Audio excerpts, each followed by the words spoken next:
Well, it's time for the MAGA Pulse Check, and tonight's Pulse Check is this: a growing divide within the MAGA movement over Ukraine.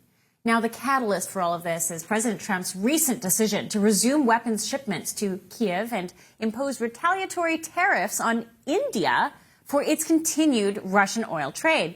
The reaction from key MAGA figures has been immediate.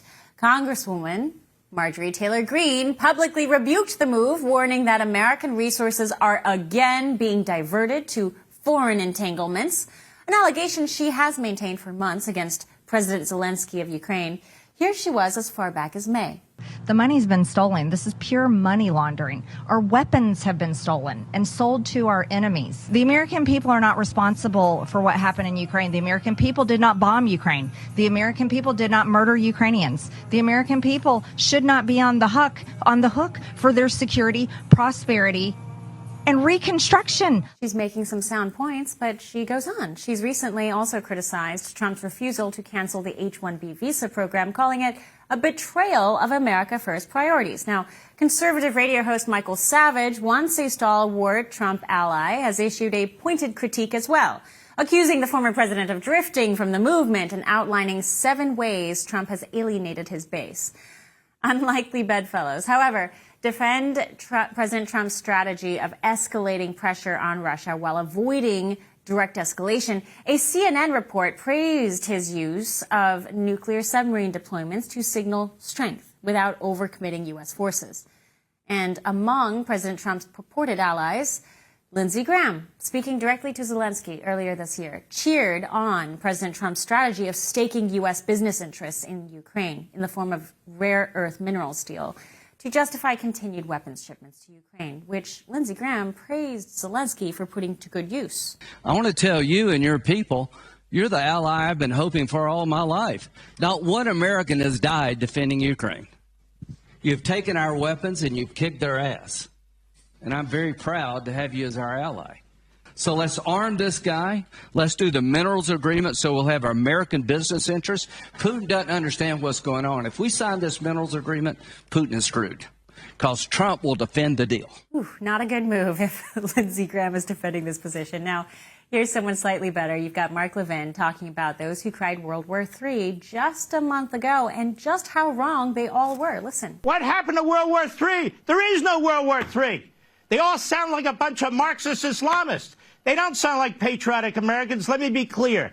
This is good versus evil. You're either a patriotic American who's going to get behind the President of the United States, the Commander-in-Chief, or you're not. We have now, joining us, is host of the Alec Lace Show, Alec Lace.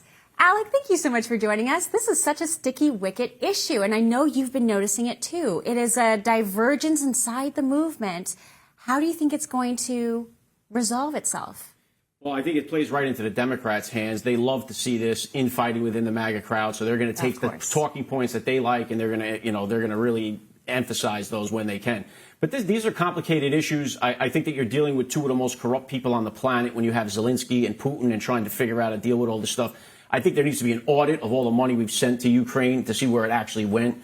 But I think Trump came into this, into this game in the 4th quarter with all the starters removed, and he's getting buried. So he has to try to figure out a way to kind of make this thing happen. He promised he would end the war on day 1. It didn't work out the way he planned. So now he's trying to figure out a way out of it. He's supposed to be talking to Putin soon. So hopefully he gets it resolved. The American people don't want to be funding these foreign wars. We don't want to see our money going to rebuild Ukraine. Yes. And we don't want to hear people like Lindsey Graham talking about Ukraine and stuff there. We have people that are suffering here in the United States. So I think that's part of the problem. In my conflict here is I don't think I ever want to be on the side of Lindsey Graham. That said, I mean, Marjorie Taylor Greene makes some excellent points, but I don't totally agree with her. I believe that we have in President Trump a totally different leader, someone who, in fact, is not going to send us into endless wars. For all our viewers asking where One America News is heading in the future, we would like to introduce you to OAN Live. OAN Live is the best way to stay up to date on all of the hard-hitting, straight-shooting, national and international headlines. And the best part is, OAN Live is only $4.99 per month. All the credible, honest, unbiased reporting One America News offers at a fraction of the cost of cable. Just go to OANN.com to easily sign up for OAN Live and stay informed.